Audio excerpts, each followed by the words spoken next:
afternoon, ladies and gentlemen, and welcome to guests. If you think that I am going to give you a fairy opinion speech, you are wrong. I am sorry to confuse you. I am here to coax, cajole and convince you with something which I followed the last 2 years.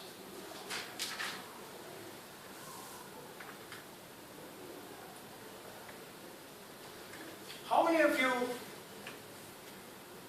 will be buying a motor vehicle in the next 10 years? Good. How many of you would like to buy an electric vehicle? That's really good. I didn't know that.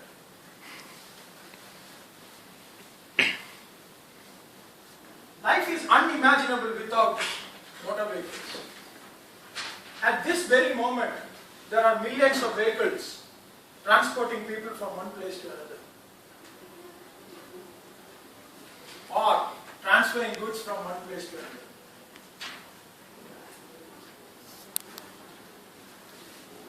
Tons of carcinogens are let into the atmosphere which we breathe. These byproducts of combustion also cause the global warming. Every day, 365 days, 24/7. Is this the air you want to leave to our children when we go back? To the next generation and the next? Each one of us is responsible for this. And what have we done to alleviate this? Are you doing anything to alleviate this? Are you aware of this problem?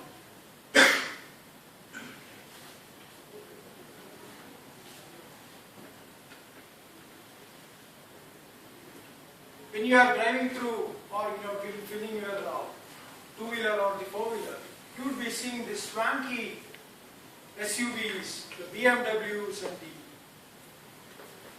other big vehicles guzzling diesel which is subsidized.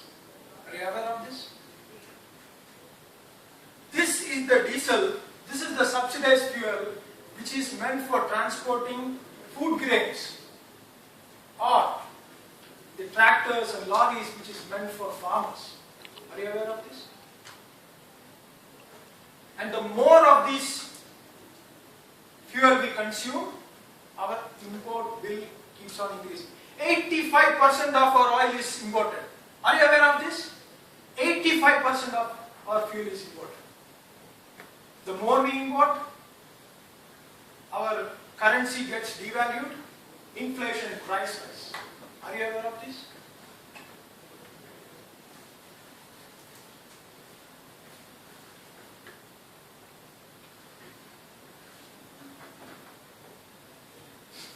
In July 2010, I took one of the most important decisions in my life.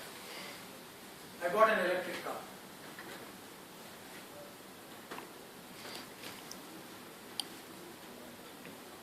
And I want to share with you some of the experiences which I have, which I continue to have.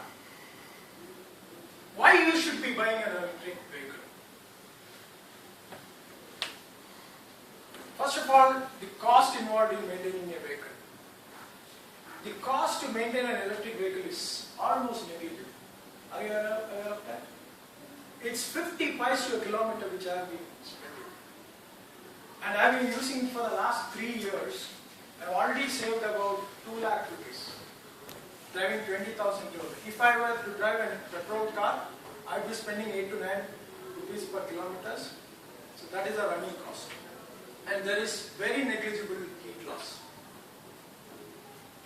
The ease of operation, especially for the fair ladies out here, there is no clutch, there is no gear, there is no sound.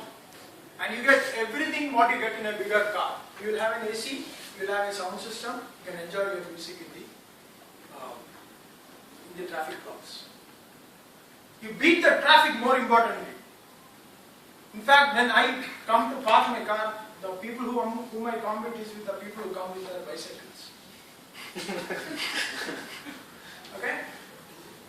And you get prime parking anywhere you go. To get a prime parking right near the -1 gate, only Reva people can get that.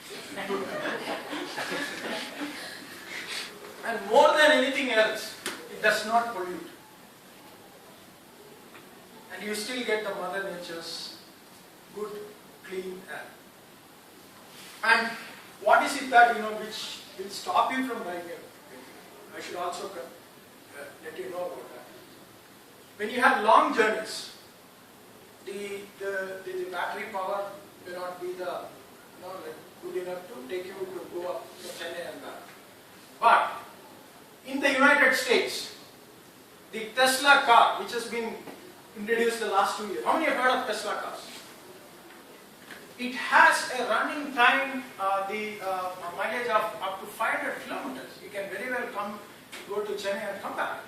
Amazing. It's yet to come in India, but that's where it is going. So, but it's not come here, so yes and no. And it does give a quick recharge option. In the first 30 minutes, it will charge 80%. When you have your favorite burger, it will recharge by that.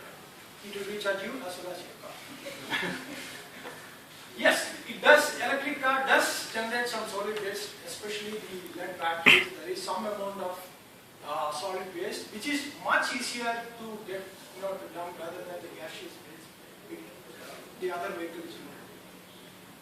And this is one of the common, point which people say. There is a great deal of fossil fuel which is consumed to manufacture lead batteries, nickel-ion batteries, and the whole manufacturing process.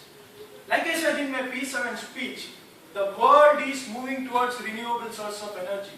By 2018, it's expected that 25% of the world's energy will be clean sources: wind, solar, hydro, nuclear. And we are currently living in an evolution phase. We are all lucky to be living in this phase of evolution. One day our children would be telling their children there used to be something called petrol and diesel. Finally, is it expensive? In 2010, when I went and asked for an electric car, it was 6 lakh rupees. Yes, it was expensive. Today, it is 3 lakh rupees on road price.